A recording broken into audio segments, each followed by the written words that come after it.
નમો હરિયંતાણમ, નમો સિદ્ધાણમ, નમો આયર્યાણમ, નમો વજ્રાયાણમ, નમો લોહે સૌવસાવણમ, એસો પંચ નમુકારો સૌવ પાવપણાસણો, મંગલાણમ ચ સવ્યેસી બડમમ વૈ મંગલમ, મંગલમ ભગવાન વીરો, મંગલમ ગૌતમ પ્રભુ, મંગલમ સ્થૂલભદ્રાદ્યા જૈન ધર્મો સુમંગલમ. પ્રવચનનો વિષય છે નવી સવાર, નવો વિચાર. આજથી લગભગ 1100 વર્ષ પૂર્વે બનેલો અને આશરે 300 જેટલા નીતિસૂત્રોથી સુશોભિત એવો નીતિ વાક્યામૃત નામનો આ ગ્રંથ એક આપણા વિચારોના વિસ્તારને, આપણા વિચારોના પ્રવાહને, આપણા વિચારોના એક વર્ચસ્વને બહુ સરસ રીતે સજાવવા, સમજાવવા અને ગોઠવવા માટે માગે છે. મન છે એટલે વિચારો આવવાના, અને વિચારો સારા પણ આવશે, ખરાબ પણ આવશે. હવે ઘણી વખત મનમાં આપણને એમ થાય છે કે શું વિચારો કરવા એ આપણા હાથમાં છે? વિચારોને રોકવા શું એ આપણા હાથમાં છે? આવનારા વિચારોને અટકાવવા કે વિચારોને વધુ વેગવાન બનાવવા શું આપણા હાથમાં છે?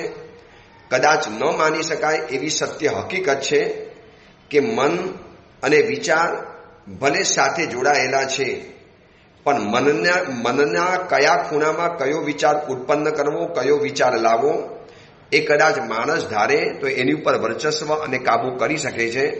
એ વિચારોના વિસ્તાર ઉપર એક કાબુ પણ ધરાવી શકે છે. પણ બહુ લાંબી પ્રોસેસ, બહુ લાંબો, બહુ સખત પુરુષાર્થ અને વર્ષોની મહેનત પછી કદાચ આ વાત શક્ય બને છે યોગના સહારે. પછી વિવિધ પ્રકારના યોગ, પ્રાણાયામ, અષ્ટાંગ અને આ બધાના સહારા ઉપર તમે મનોજય એટલે વિચારોનો જય, મન ઉપર વિજય પ્રાપ્ત કરવો જે કહે છે ને ભાઈ આ વ્યક્તિએ મન ઉપર વિજય પ્રાપ્ત કર્યો, આ મન વિજયી છે, આ મનનો વિજેતા છે. મનનો વિજેતા એટલે મનની અંદરમાં ઉત્પન્ન થતા વિચારોને ક્યારે લાવવા, ક્યારે અટકાવવા, કયા કરવા, કેવા કરવા અને ક્યાં સુધી કરવા, આ બધું જ જેના હાથની અંદરમાં છે એને મનોવિજેતા કહેવાય. હવે આવા મનોવિજેતા તો આપણે સંપૂર્ણ જ્યારે બનીએ ત્યારે બનીએ, પણ મનની અંદરમાંથી ઉત્પન્ન થનારા, મનની અંદરમાં આવનારા, મનમાં ચાલનારા સતત મન અને વિચારો જાણે કે આપણને એકમેક લાગતા હોય છે. ફરતો પંખો હોય, ફૂલ સ્પીડમાં ફરતો હોય છે, એને 3 જ પાખિયા, પણ ફૂલ સ્પીડમાં ફરતો પંખો એમ લાગે જાણે કે આખું એક પતરું છે, ગોળ ફરી રહેલું છે. બસ એવી જ રીતે વિચારોની સાથે મન અને મનની સાથે વિચારો એવા જોડાઈ ગયા છે. હવે આ વિચારોને વિશુદ્ધ બનાવવા છે, આ વિચારોના વિસ્તાર ઉપર વિજય વાવતો ફરકાવો છે. તો આ મહાત્મા એમ કહે છે કે સ્વાધ્યાય કરતા જાઓ, પુસ્તકોનું વાંચન કરતા જાઓ, કંઈક અલગ રીતે, નવી રીતે, નવા સ્વાધ્યાય રીતે મનના વિચારો ઉપર કેન્દ્રિત કરતા જાઓ અને ચોક્કસ આજે નહીં તો કાલે મનના વિચારો ઉપર વિજય પ્રાપ્ત થશે. અને એના જ માટે આવો અદ્ભુત ગ્રંથ બનાવ્યો નીતિ વાક્યામૃત, જેના એક એક વાક્યો બ્રહ્મ વાક્ય બરાબર છે, જેના એક એક સંસ્કૃત વાક્યો કેટલા અદ્ભુત છે. 1100 વર્ષ પહેલા આવું વિચારનારા, આવું સમજાવનારા અને એ વિચારને આટલી સ્પષ્ટ, સૌમ્ય, સરળ અને બહુ સીધી ભાષા, સંસ્કૃત ભાષાની અંદરમાં જેમને શબ્દો ઉતાર્યા છે, એક આપણને નમસ્કાર કરવાનું મન થઈ જાય. આપણે અત્યારે વિચારી રહેલા છીએ 42 નંબરનું સૂત્ર. એ સૂત્ર ઉપર આપણે વિચારણા કરી રહેલા છીએ કે આ 2 વસ્તુના કારણે જ આ વિશ્વની અંદરમાં ઝઘડા થતા હોય છે. પછી બીજા બધા કારણો અલગ હોય, એ બધા આમાંથી જ ઉત્પન્ન થયેલા હોય. કોઈ જગ્યાએ ખૂન થયું, કોઈ જગ્યાએ કોઈને ખતમ કરી નાખ્યા, કોઈ જગ્યાની અંદરમાં તમને કોઈ પણ પ્રકારનો ક્રાઇમ દેખાતો હોય તો એમ કહી શકાય કે અર્થ સંબંધ અને સહવાસ, આ બંને વસ્તુઓ ક્યારે ઝઘડાથી મુક્ત નથી હોતી. બાકી બધી વસ્તુ કદાચ એકવાર ઝઘડાથી મુક્ત થઈ જાય. ભોજનનો સંબંધ, ભોજનની વ્યવસ્થા કદાચ ઝઘડા વગરની હોઈ શકે, પણ અર્થનો સંબંધ, તમે કોકની સાથે પૈસાની લેવડ દેવડ કરી, પૈસાનો વ્યવહાર કર્યો, તમે એને પૈસા આપ્યા, એની પાસેથી પૈસા લીધા, તમે ઉછીના લીધા, એને ઉછીના આપ્યા, આવો કોઈ પણ જાતનો અર્થનો સંબંધ, એમાં ઝઘડો ન થાય એવું લગભગ નથી બનતું. જેટલા પણ પુરુષો મળે, જેટલા પણ ભાઈઓ મળે, જેટલા પણ શાવકો પરિચયની અંદરમાં આવે અને ક્યારેક ક્યારેક પોતાના જીવનની વાતો કરતા જાય, સાહેબ સગા ભાઈ સાથે સંબંધ તંગ થઈ ગયા, પરિવારોની સાથે સંબંધ બગડી ગયા, બહુ નજીકના દોસ્તારો સાથે દુશ્મન જેવો વ્યવહાર થઈ ગયો. હવે એવું લોકોને ગમતો નથી. પછી પૂછું કેમ, કયા કારણે આવું થયું? સાહેબ બસ આ અર્થ સંબંધ, પૈસાની દુનિયા જેવી છે. કોકની પાસેથી પૈસા માંગીએ આપણને ગમે નહીં, આપણી પાસે કોઈ પૈસા માંગે અને આપણે ન આપીએ તો એને પણ ન ગમે. સાહેબ આ સંસારમાં પૈસા આપ્યા પછી પૈસા પાછા નથી આવતા. લોકોના મોરલ તૂટી ગયા, લોકોની નૈતિકતા ખતમ થઈ ગઈ અને પૈસા આપેલા મહિના સુધી, 2 મહિના સુધી, 10 15 20 વર્ષ સુધી, હું તમને એવા કેટલાય દ્રષ્ટાંતો બતાવું. સારા ગણાતા સારા ભદ્રિક યુવકોને એવા કેટલાય મહાત્માઓ અનુભવ કહેતા હોય છે કે સાહેબ ચોમાસાની અંદરમાં એવા બહુ સજ્જન સારા યુવકો આવે અને એની જિંદગી, એની શક્તિ, એની પ્રતિભા અને એ વ્યક્તિનો ધર્મ જોયા પછી એની એક કાકલુલી થાય કે સાહેબ આટલું કામ કરવું છે, ક્યાંકથી પૈસાની વ્યવસ્થા કરાવી આપો ને. સાધુ આમ પૈસાના વ્યવહારમાં પડે નહીં, સાધુની પાસે પૈસા જ નથી, પરંતુ લાગ્યું કે આ યોગ્ય વ્યક્તિ છે, યોગ્ય યુવક છે અને આર્થિક વિટંબણામાં ફસાયેલો છે, એટલે દયા કરીને મહાત્મા એ વ્યક્તિને કોકની પાસેથી પૈસાની વ્યવસ્થા કરાવી આપે અને કહે કે ભાઈ આ યોગ્ય આત્મા લાગે છે, એનું તમે વાત સાંભળી લો, તમને યોગ્ય લાગે તો જરા એને આર્થિક સહાય કરવા જેવી છે.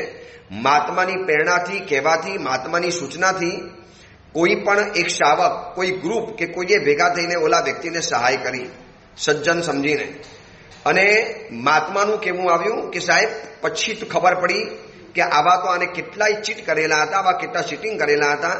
આ બધો એનો દંભ અને મોહરો હતો, બહારથી દેખાડવાની વાતો રહેલી હતી અને દરેક આ મહાત્માઓ પાસેથી લાખો રૂપિયાના આવી રીતે કરી અને કેટલાય લોકોને નવડાવી નાખેલા છે.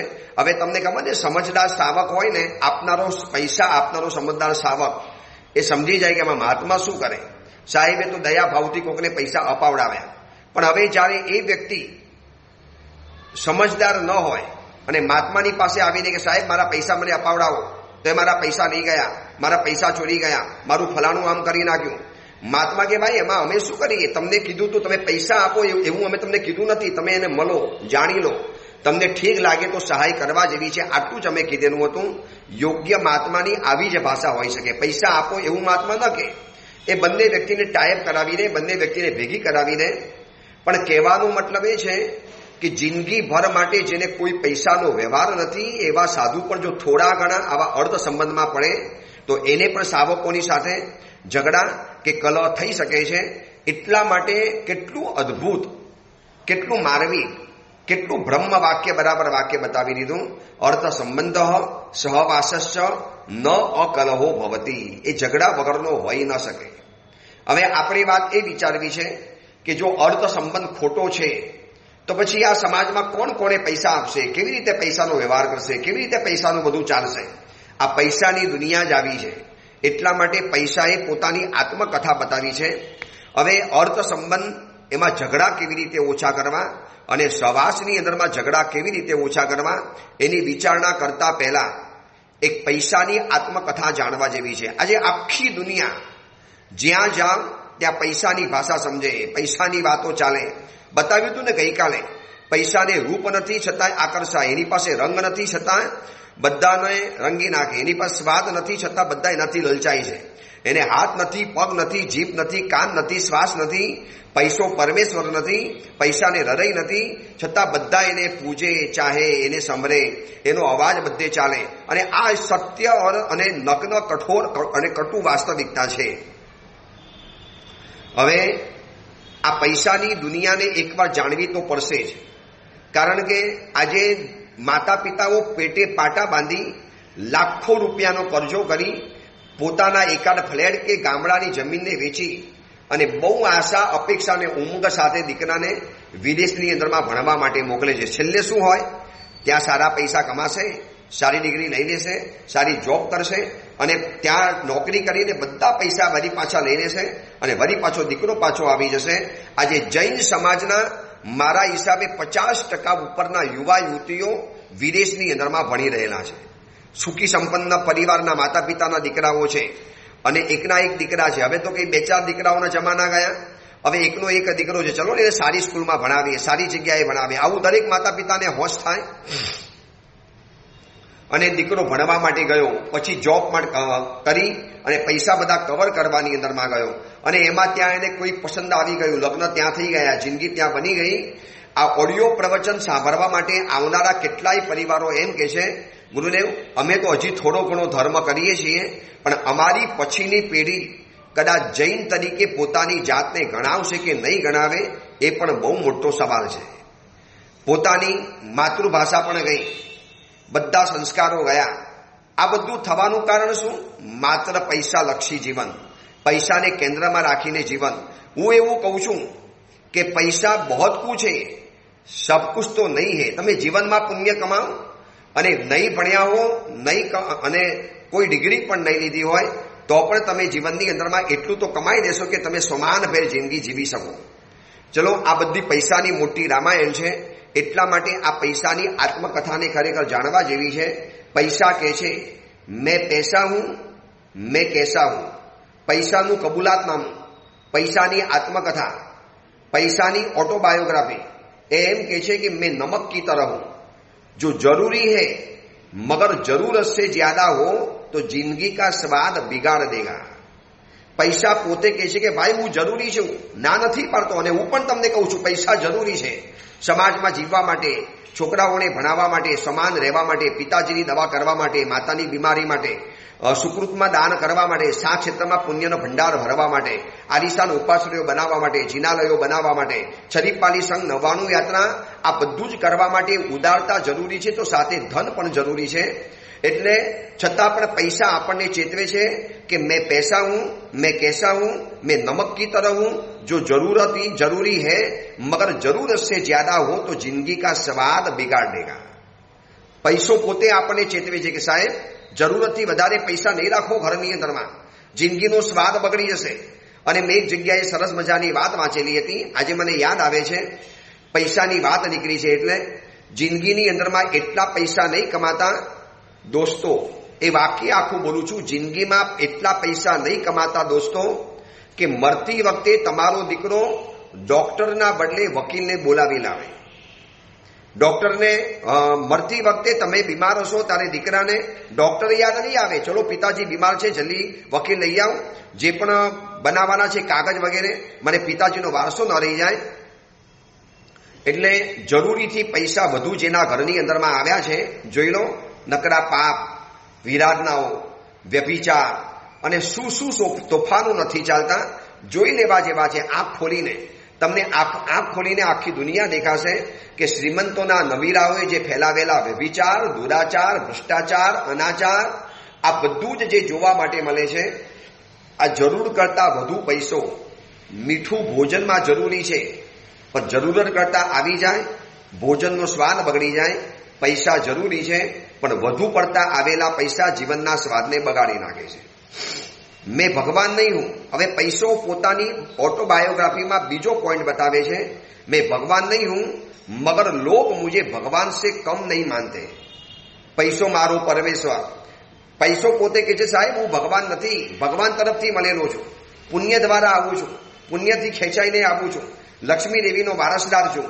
અને લક્ષ્મી કહે છે કે અમે પુણ્યને બંધાયેલી છીએ, પુણ્ય જીવનમાં કર્યું હશે તો અમારા રૂમઝૂમ પાયલ તમારા ઘરની અંદરમાં ઝણકારવા માંડવાના.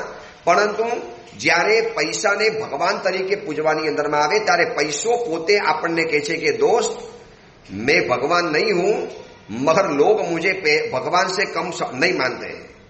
ત્રીજી વાત, આખી પૈસાની જે આત્મકથાની જે વાત છે, લગભગ એને 17 થી 18 પોઈન્ટની અંદરમાં પોતાની આત્મકથા બતાવી છે. મેં જ્યારે પણ વાંચી ત્યારે મને એટલી બધી ગમી ગયેલી હતી કે કેટલી કરુણ વાસ્તવિકતા આ પૈસો પોતાની આત્મકથા ઓટોબાયોગ્રાફીમાં બતાવે છે.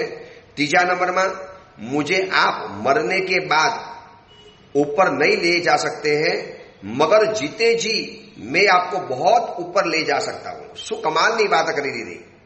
જોજો આ અર્થ સંબંધની જ્યારે વાત નીકળી છે, પૈસો જ્યારે કલહનું કારણ છે ત્યારે પૈસો આપણને કહે છે, એમાંથી બચવાનો રસ્તો કહે છે કે ભાઈયા આપ મુझे मरने के बाद तो ऊपर लेके नहीं जा सकते हो. કોઈની પણ તાકાત નથી. અને લઈ જઈ શકતા હોત તો આ દુનિયાના કોઈ પણ ધનપતિઓ પોતાના દીકરા માટે પણ પૈસો મૂકીને ન જાત. પણ કોઈ જ વ્યવસ્થા નથી. એક નાનકડી સોય કે કોઈ પણ કિંમતીમાં કિંમતી ચીજ कुछ भी लेके जा नहीं सकते हैं. હવે પૈસો કહે છે કે मुझे आप मरने के बाद ऊपर नहीं ले जा सकते हो, मगर जीते जी मैं आपको बहुत ऊपर लेके जा सकता हूं. લોકો તારીફ કરે, પ્રશંસા કરે. શું દેરાસર બનાવ્યા, શું ઉપાશ્રય બનાવ્યા, શું જ્ઞાન ભંડારો બનાવ્યા, શું પરમાત્માની મૂર્તિઓ ભરાવી. આજે આપણે વસ્તુપાલ, તેજપાલ, ભામાશા, પેતરશા, જગરુશા, ઝાંઝણશા આ બધા ઇતિહાસ પુરુષોને કેમ યાદ કરીએ છીએ? કેટલા અદભુત કાર્યો કરીને ગયા. આજે આપણે મોતીશા શેઠને રોજ સવારના પોરમાં દેરાસરમાં કેવા આપણે યાદ કરીએ છીએ. પ્રભુના પક્ષાલ વખતે લાવે લાવે મોતીશા શેઠ નવન જલ લાવે. કેમ આપણે યાદ કરીએ છીએ?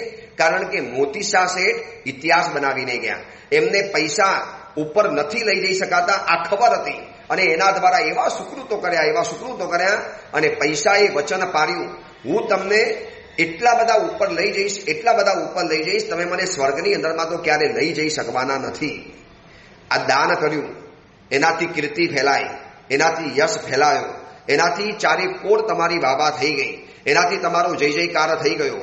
લોકો તમને નમસ્કાર કરવા માંડ્યા, લોકો તમને દાનવીર ગણવા માંડ્યા, લોકો તમને દાનેશ્વરી કર્ણની ઉપમા આપવા માંડ્યા, લોકો તમારો જય જયકાર અને વારંવાર અનુમોદના કરવા માંડ્યા. એટલા માટે પૈસાની વાતને ધ્યાનમાં રાખવા જેવી છે. मुझे आप मरने के बाद ऊपर नहीं ले जा सकते, मगर जीते जी मैं आपको बहुत ऊपर ले जा सकता हूं. अगर पैसा ने जो ऊपर नहीं લઈ જઈ શકવાના તો દોસ્ત આ પૈસા દ્વારા એવા કાર્યો કરીને કે પૈસો તને બહુ ઉપર લઈ જાય, ક્યાં ને ક્યાં પહોંચાડીને. પૈસા પુણ્યથી મળેલા પૈસા પુણ્યના કાર્યમાં વાપર્યા. આજે કેમ આપણે વિમલસા મંત્રીને યાદ કરીએ છીએ? આબુના દેરાસરો બનાવ્યા છે માટે. એ લોકોએ મહેલ બનાવ્યા માટે નહીં. આજે આપણે જેટલા પણ ઉદાર ચરિત દાનવીરોને આપણે યાદ કરીએ છીએ, આ વર્તમાનમાં પણ જુઓ કેવા કેવા દાનવીરો છે આ ધરતી ઉપર પડેલા છે. એકલા હાથે મંદિરો, એકલા હાથે જિનાલયો, એકલા હાથે તીર્થ, એકલા હાથે ઉદ્યાન.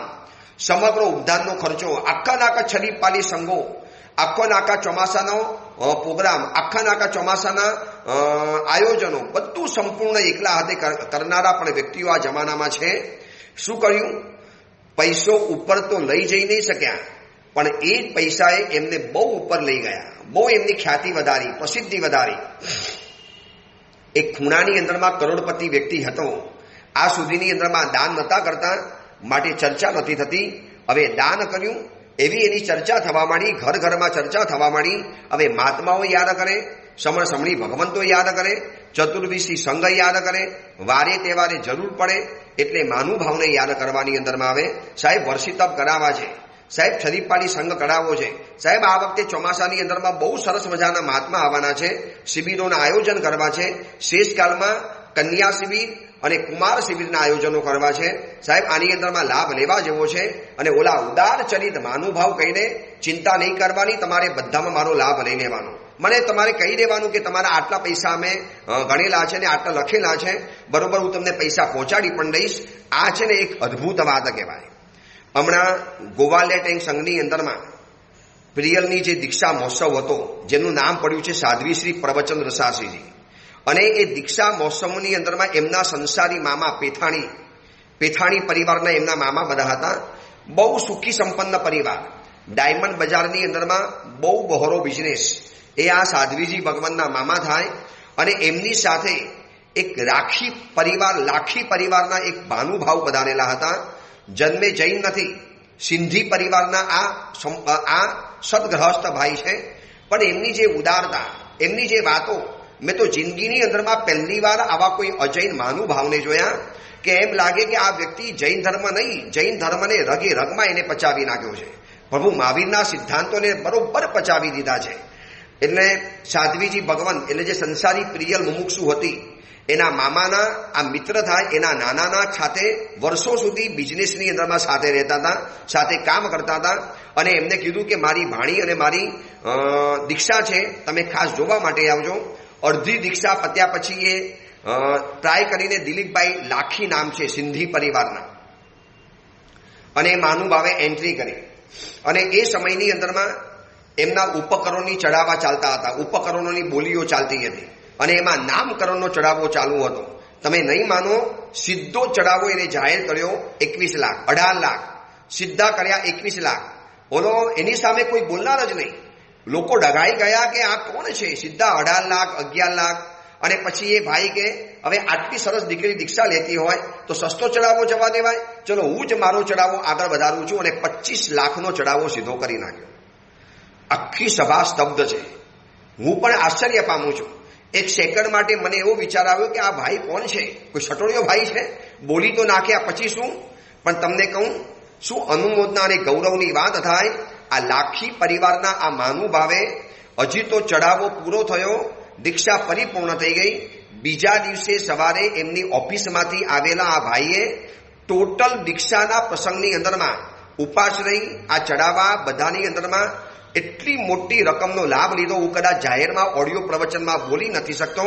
અને આટલી મોટી લાખો રૂપિયાની બોલીના પૈસા બીજા દિવસે 12 વાગ્યા પહેલા પેઢીની અંદરમાં ચેક સાથે એમને જમા કરાવી દીધા.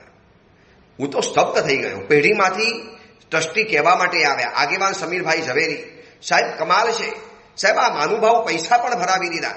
એમના ઓફિસનો એક ઓફિસર આવ્યો, માણસ આવ્યો અને ચેક લઈને આવ્યા, બિલકુલ ટોટલી શુદ્ધ પૈસા. મેં એમને સ્ટેજ ઉપર કીધું, લાખીભાઈને, હું લાખીભાઈ કમાલ કરો છો સાહેબ, આ પૈસા મારા નથી, પ્રભુએ આપેલા પૈસા છે અને પ્રભુ માટે મારે વાપરવા જોઈએ. મારા માટે હું પૈસા વાપરું તો હું પ્રભુનો ગુનેગાર બનું છું. આ ભાઈના શબ્દો હતા. શું આ વ્યક્તિની ઉદારતા, આ વ્યક્તિની સજ્જનતા, આ વ્યક્તિનો અદ્ભુત નેચર. પૈસા ખર્ચ્યા છે માટે નથી કહેતો, ખર્ચવાનું જે જીગર અને ખર્ચ્યા પાછળનો જે ભાવ. હવે આ વ્યક્તિ આજે કેટલી બધી ઉપર ગઈ. અમારા જેવા સાધુના શ્રી મુખેથી આજે હું લાખો માણસોની સમક્ષ, આ ઓડિયો પ્રવચનના શ્રોતાઓની સમક્ષ એ લાખી ભાઈને હું દિલથી યાદ કરું છું, રોમથી યાદ કરું છું. હજે મને દેખાય છે કેટલો સિમ્પલ સાદો વ્યક્તિ, કેટલો નમ્ર અને ડાઉન ટુ અર્થ. મેં કીધું તમે બહુ ચડાવો બોલ્યા, બહુ લાભ લઈ લીધો. લાખો રૂપિયાના લાભ લઈને ગયા. માત્ર તમારા દોસ્તની એક ભાણી દીક્ષા લઈ રહી છે માટે, એમની દીકરી દીક્ષા લે છે માટે સાહેબ પ્રભુએ આપેલા છે અને પ્રભુને આપવાના છે. આમાં હું કોઈ નવાઈની વાત નથી કરતો. પરમાત્માને નામ લખાવવું જોઈએ. આ તો નામ મારું લાખીનું થાય છે, લાખી પરિવારનો જય જયકાર થાય છે. એટલે શું થયું, પૈસાએ કહી દીધું, आप मुझे जीते जी, आप मुझे मरने के बाद ऊपर नहीं ले जा सकते, मगर जीते जी मैं आपको बहुत ऊपर ले जा सकता हूं. क्या ऊपर ले गया. आवा लाखी जेवा परिवार મહાનુભાવો કેવો અદ્ભુત ઉદારતાનું દર્શન કરાવીને ગયા. એટલે પૈસાની આ ત્રીજી હકીકત છે. જ્યારે અર્થ સંબંધ અને સહવાસની વાત ચાલે છે, મેં તમને કીધું હતું ને, આ ચેપ્ટરને આપણે બહુ લાંબુ ચલાવવું છે. કારણ કે પૈસા ચીજ એવી છે કે આ પૈસા માટે માણસ શું નથી કરતો. એક જગ્યાએ મેં વાંચેલું કે પૈસો જેટલો નીચે નથી ઉતર્યો, ઇકોનોમીમાં કહેવાય ને પૈસો ગગડ્યો, પૈસો નીચે પડી ગયો, પૈસા નીચે ગીર ગયા. પૈસા એટલા નીચે નથી ઉતર્યા કે જેને મેળવવા માટે માણસ એટલો નીચે ઉતરી જાય છે. એટલી નીચતા બતાવે, એટલી હલકાઈ બતાવે, એટલી પશુ જેવી પશુતા બતાવે, એક માત્ર પૈસા ખાતર. કારણ કે મહાત્મા કહે છે અર્થ સંબંધ અને સહવાસ અકલહ ન ભવતી, કલહ વગરનો તો નહીં જ હોય. એમાં કંઈ ને કંઈ કલહ તો જીવનની અંદરમાં થવાનો. એટલે પૈસાની આત્મકથા જાણવા જેવી છે. પૈસો આપણને કહે છે કે દોસ્ત, મર્યા પછી તું મને ઉપર નથી લઈ જઈ શકવાનો, અને મારો એક વાર સાચો ઉપયોગ કરી જા, હું તને જીવતે જીવત સ્વર્ગ સુધી પહોંચાડી દઈશ. તારી ખ્યાતિ દેશાવરમાં પહોંચાડી દઈશ, દૂર દૂરના દેશોની અંદરમાં પહોંચાડી દઈશ. જેવી રીતે હું લાખી પરિવારની અત્યારે વાત કરું છું. શું આ નરબંકો માણસ, એને દેશ પ્રેમ. એમ કહેવાય છે કે આ લાખી પરિવારે અયોધ્યામાં, સોમનાથ મંદિરની અંદરમાં, બદ્રી કેદારની અંદરમાં એટલું બધું સુવર્ણ અર્પણ કર્યું છે. એ પોતે મને વાત કરી કે સાહેબ મેં આટલું અર્પણ કર્યું છે, કદાચ એ ફિગર મને બોલતા બોલતા ઓડિયો પ્રવચનમાં ડર લાગે છે. આટલો દાનવીર માણસ અને આટલો ડાઉન ટુ અર્થ, પૈસા આપે છે માટે મહાન નથી લાગ્યો, સમજી રાખજો. પૈસા ખર્ચ્યા છે માટે મને મગજમાં નથી કસી ગયો. એની જે નમ્રતા, સરળતા, ઉદારતા અને સર્વધર્મની સમાનતા, અને એ જે રીતે એક મારી પાસે ઉભા રહીને જે વાત કરતા હતા, મને એમ લાગ્યું કે આ વ્યક્તિ આવો શ્રીમંત હોવા છતાં આટલો ડાઉન ટુ અર્થ. વાહ! કારણ કે જીવતે જીવત એને પૈસાનો ઉપયોગ કર્યો અને પૈસા એને બહુ ઉપર લઈ ગયા. નંબર 4, મેં પૈસા હું, મેં कैसा હું. પૈસા પોતાનું વસિયતનામું કબૂલ કરે છે. ऑटोबायोग्राफी કહે છે, मैं नई नई रिश्तेदारियां बनाता हूं मगर असली और पुरानी रिश्तेदारियां बिगाड़ देता हूं. પૈસા કહે છે કે જેમ જેમ હું પૈસા કમાઈશ, તમે જેમ જેમ મારો સંગ્રહ કરશો એટલે તમને નવા નવા સંબંધો બંધાશે. હવે શ્રીમંત હોય એટલે સંબંધો બંધાવાના, લોકો એની પાસે આવવાના, એની સાથે લોકો ફ્રેન્ડશીપ કરવાના, લોકો એની સાથે ચાપલુસાઈ કરવા માટે આવવાના, એનો ફાયદો ઉઠાવવા માટે આવવાના, સહજ રૂપે આવવાના છે અને આવે જ. મેં નઈ નઈ રિશ્તેદારિયા બનાતા હું. પૈસો કે છે એક એટલી માર્મિક વાતો છે કે લાગે કે ખરેખર પૈસાએ અદ્ભુત વાત બતાવી દીધી. મેં નઈ નઈ रिश्तेदारियां बनाता हूं मगर असली और पुरानी रिश्तेदारियां खत्म कर देता हूं, बिगाड़ देता हूं. હવે જોજો, પૈસો આવ્યા પછી જૂના દોસ્તારોને ભૂલી જવાના, પૈસો આવ્યા પછી માતા પિતાઓને ભૂલી જવાના, પૈસો આવ્યા પછી આપણા અસલ જે ગામડાના જે આપણા મિત્રો હતા, જે સગા સંબંધી હતા, એ બધા હવે નહીં ગમે. હવે પૈસો આવ્યો, અબજપતિ બની ગયા એટલે એના જેવા અબજપતિઓ ગમવાના, ક્લબમાં જવાનું, પાર્ટીઓમાં જવાનું, તાજ જેવી હોટલોમાં જવાનું, અને પછી ત્યાં રોજ નવી કઈ ને કઈ ઇવેન્ટો ચાલ્યા કરે. એમાં વળી પાછા નવા દોસ્તારો બને અને એમાં જે ગામડાના સાવ તદ્દન ગમાર જેવા ભોળા ભટાક એવા મિત્રો હવે એને નહીં ગમે. માટે પૈસો કે છે, મેં નઈ નઈ रिश्तेदारियां बनाता हूं मगर असली और पुरानी रिश्तेदारियां बिगाड़ देता हूं. એને ભાઈઓ સાથે નહીં બને, મમ્મી પપ્પા સાથે નહીં બને, પોતાની બહેનો સાથે નહીં બને. એને એમ લાગશે કે આ બધા છે ને હવે બહુ હલકા થઈ ગયા, હવે હું શ્રીમંત થઈ ગયો, મારે પણ હવે મારા સ્ટેટસ પ્રમાણે મારે પણ મારા જેવા લોકોની સાથે સંબંધ બનાવવા જોઈએ. હવે આ બધા ફાલતુ લોકો સાથે મારે હરાય ફરાય નહીં, મારું સ્ટેટસ ઓછું થઈ જાય, મારું ફલાણું ઓછું થઈ જાય. એટલા માટે આ પૈસો આપણને કહે છે કે દોસ્ત, મેં એસા હું, મેં कैसा હું, મેં પૈસા હું. અને પૈસો કહે છે કે હું નવા સંબંધો તમને ઊભા કરી આપીશ, પણ જૂના અસલ પુરાણી જે રિશ્તેદારીઓ છે એને હું બગાડી દઉં છું. નંબર 6, છઠ્ઠા નંબરમાં પૈસો આપણને પોતેને ચેતવે છે, મુझे पसंद करो सिर्फ इस हद तक कि लोग आपको नापसंद न करने लगे. એમ લાગે કે આ પૈસો આપણને ચેતવે છે, પૈસો આપણને પોતાને કહેવા માટે આવે છે કે ભાઈ તમે મને પસંદ કરો. હું ના નથી પાડતો, કારણ કે તમારે સંસારમાં જીવવું છે, સંસારમાં રહેવું છે, દીકરા દીકરીઓને ભણાવવા છે, લગ્ન વગેરે કરાવવા છે, સમાજમાં તમારે રહેવું છે, શરીરના અંગો ઢાંકવા છે, વસ્ત્ર જોઈએ, મકાન જોઈએ, બધું જ જોઈએ અને એના માટે પૈસા જોશે. ના નથી પાડતો. અસલમાં તો હું પુણ્ય દ્વારા આવું છું, છતાં પણ તમને મારી જરૂર તો પડવાની. મગર મુझे પસંદ કરો સિર્ફ ઇસ હદ તક. મને પસંદ કરો પણ ત્યાં સુધી કરજો કે લોકો તમને નાપસંદ ન બનાવી દે. પછી કે જવાનો યાર ઘમંડી છે, ક્યાં વાત કરે છે. હવે જાણે પૈસો આવે એટલે જાણે ફૂલનજી ફૂલાઈ ગયા. अब पैसा आ गया, बड़ी बड़ी बातें करता है, कहाँ हमसे मिलेगा, थोड़ी हमसे बातें करेगा. જવા દો ભાઈ, હવે આની સાથે કોઈ સંબંધ નથી રાખવા જેવો. અને લોકો તમને નાપસંદ બનાવી દે, લોકોમાં તમે ટીકાના ભાજન બની જાઓ, હાસ્યના ભાજન બની જાઓ. હું તમને એટલા માટે કહું છું, આ 42મા નંબરના સૂત્રના આજે લગભગ એનું ત્રીજું પ્રવચન છે, ત્રીજું કે ચોથું પ્રવચન છે. અને આ પ્રવચનને તમે લોકોને એટલું બધું મોકલજો, વાયરલ કરજો, કારણ કે ચારે બાજુ લોકો પૈસાના પૂજારી બન્યા છે, અર્થના દાસ બન્યા છે. અર્થાનામ દાસો પુરુષ. ભલે એક પુરુષાર્થની અંદરમાં અર્થ પુરુષાર્થ છે, પણ એટલા બધા પૈસાના ભૂખ્યા બન્યા, પૈસા પાછળ પાગલ બન્યા, પૈસા માટે દોડધામ કરનારા બન્યા છે. એના માટે માતા પિતાને મૂક્યા, ધર્મ મૂક્યો, પરિવારને છોડ્યા, દેશ છોડ્યો, અહીંની બધી સંસ્કૃતિ છોડી, બધું જ છોડી બસ માત્ર એક પૈસા માટે જિંદગી જીવી રહેલા છે. ત્યારે એવા લોકોને આ પૈસો ચેતવે છે, એની આંખ ખોલવાનો પ્રયત્ન કરે છે કે દોસ્ત, मुझे पसंद करो. मैं काम मना करता हूं, मुझे पसंद करो ने. સિર્ફ ઇસ હદ તક. પૈસો આપણને કહે છે કે મને આ હદ સુધી પસંદ કરજો, આનાથી આગળ મને પસંદ નહીં કરતા, વરના લોગ આપકો ના પસંદ કરને લગેંગે. લોકો તમને ના પસંદ બનાવી દેશે મારા કારણે તમે અભિમાનમાં આવવાના, મારા કારણે તમે લોકોને મળવાનું દૂર કરવાના, એટલે મારા કારણે લોકો તમારા દુશ્મન બની જવાના, લોકો તમને ના પસંદ બનાવી દેવાના, લોકો તમારાથી દૂર ભાગવાના.